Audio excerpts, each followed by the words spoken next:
First thing I'm going to do is take my Bowdabra bow wire, fold it in half, and lay this down into my Bowdabra and just tuck the ends underneath so they stay out of my way.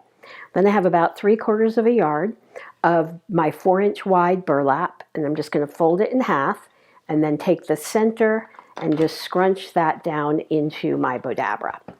Then I've got probably about 3 yards of the 4-inch wide. Just going to twist it and fold it back.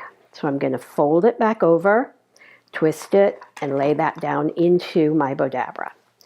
And we're going to fold it and twist it.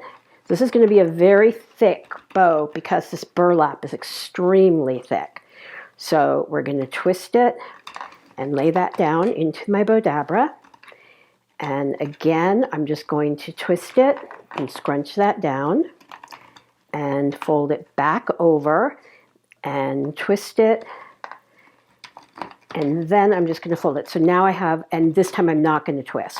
So now I have 3 loops on each side. I'm going to take my Bowdabra wand, and as you'll notice, the towers kind of come together. So you just have to just pull them apart a little bit, and you can scrunch your bow down in there.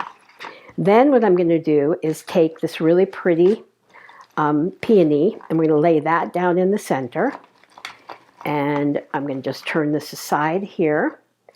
And what I like about this is if you're making this for, say, a wreath, and you put the flower in, then the flower can wrap around your wreath.